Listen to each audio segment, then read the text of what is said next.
Assalamualaikum warahmatullahi wabarakatuh. Perkenalkan, nama saya Ellen Rara Safera dari kelas reguler B Manajemen. Saya akan menjelaskan tentang akhlak. Akhlak menurut bahasa diartikan sebagai perangkai, tabiat, budi pekerti, dan sifat seseorang. Secara istilah, Imam Al-Ghazali menyebut bahwa akhlak adalah suatu sifat baik yang biasanya akan memiliki akhlak yang baik juga, dan sebaliknya jika seseorang yang memiliki sifat tidak baik cenderung memiliki akhlak yang tercela. Sesungguhnya kami telah mensucikan mereka dengan menganugerahkan kepada mereka akhlak yang tinggi, yaitu selalu mengingatkan manusia kepada negeri akhirat. Amar makruf nahi mungkar, perilaku yang diperintah oleh Allah Subhanahu wa taala. Akhlak secara terminologi berarti tingkah laku seseorang yang didorong oleh suatu keinginan secara sadar untuk melakukan suatu perbuatan yang baik.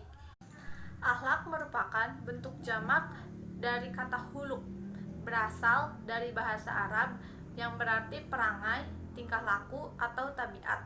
Cara membedakan akhlak, moral, dan etika yaitu dalam etika untuk menentukan nilai perbuatan manusia baik atau buruk, melakukan tolak ukur, akal pikiran, atau rasio. Sedangkan dalam moral dan susila menggunakan tolak ukur norma-norma yang tumbuh dan berkembang dan berlangsung dalam masyarakat adat istiadat. Dalam akhlak menggunakan ukuran Al-Quran dan hadis untuk menentukan baik buruknya.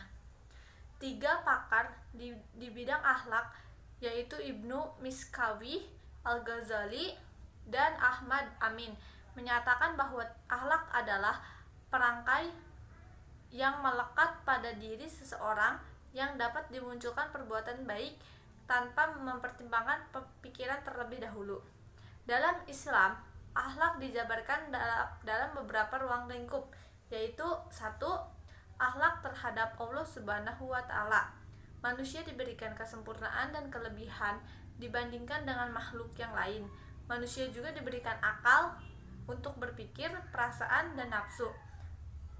Sehingga sudah seharusnya kita memiliki akhlak yang baik terhadap Allah Subhanahu wa taala. Sesuai dengan firman Allah, dan jika kamu menghitung-hitung nikmat Allah, niscaya kamu tidak dapat menentukan jumlahnya.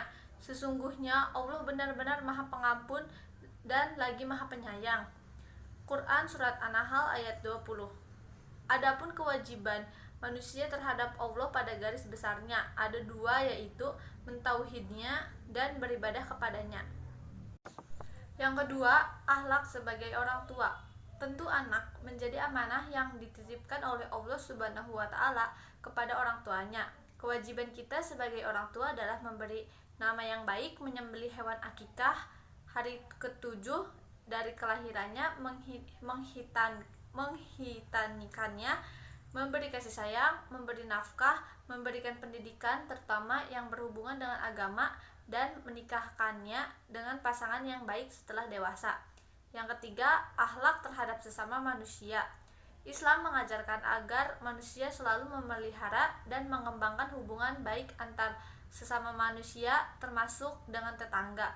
Kewajiban ini dinilai penting karena dapat mempengaruhi kualitas keimanan seseorang. Rasulullah Shallallahu Alaihi Wasallam bersabda, bukanlah orang yang beriman yang ia sendiri kenyang sedangkan tetangga yang sebelahnya kelaparan. Yang keempat, akhlak bernegara. Mereka yang sebangsa denganmu adalah warga masyarakat yang berbahasa yang sama denganmu. Tidak segan berkorban untuk kemuliaan tanah airmu. Engkau hidup bersama mereka dengan nasib dan penanggungan yang sama. Dan ketahuilah bahwa engkau adalah salah seorang dari mereka dan engkau timbul tenggelam bersama mereka. Yang kelima, akhlak beragama. Akhlak ini merupakan akhlak atau kewajiban manusia terhadap Tuhannya. Karena itulah ruang lingkup akhlak sangat luas mencakup mencangkup seluruh aspek kehidupan, baik secara vertikal dengan Tuhan maupun secara horizontal dengan sesama makhluk Tuhan. Syarat-syaratnya ada 4 hal yang harus ada apabila seseorang ingin dikatakan berakhlak. 1. Perbuatan yang baik dan buruk. Yang kedua, kemampuan melakukan perbuatan. Yang ketiga, kesadaran akan perbuatan itu. Yang keempat, kondisi jiwa yang membuat cenderung melakukan perbuatan baik dan buruk. Pembagian akhlak. Akhlak baik. Alhamidah.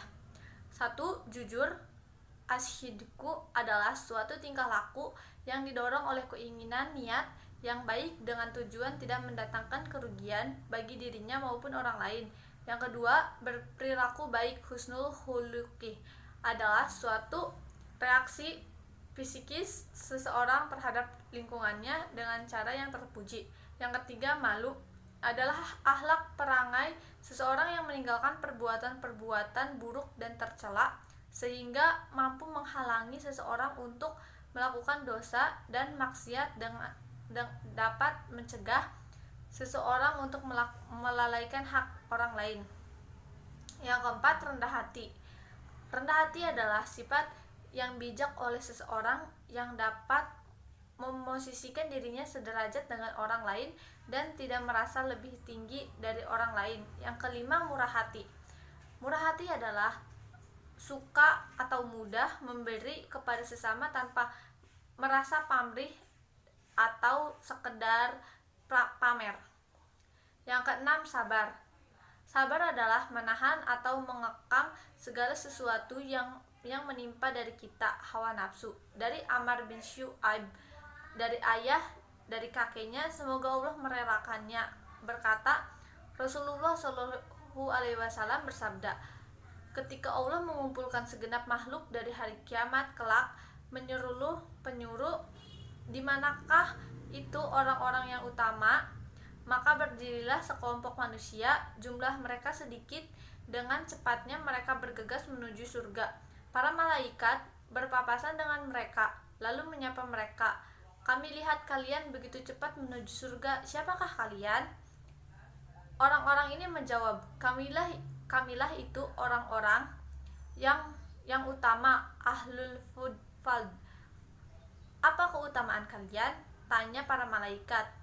Orang-orang itu memperjelas, kami jika dizolimi kami bersabar, jika diperlakukan buruk kami memaafkan, jika orang lain hilaf pada kami pun tetap bermurah hati.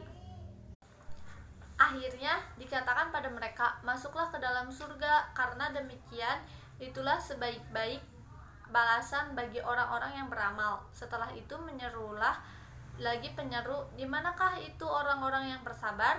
Maka berdirilah sekelompok manusia, jumlah mereka sedikit, dengan cepatnya mereka bergegas menuju surga. Para malaikat berpapasan dengan mereka, lalu menyapa mereka, kami lihat kalian begitu cepat menuju surga, siapakah kalian?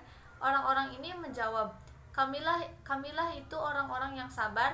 Kesabaran apa yang kalian maksud? Tanya para malaikat.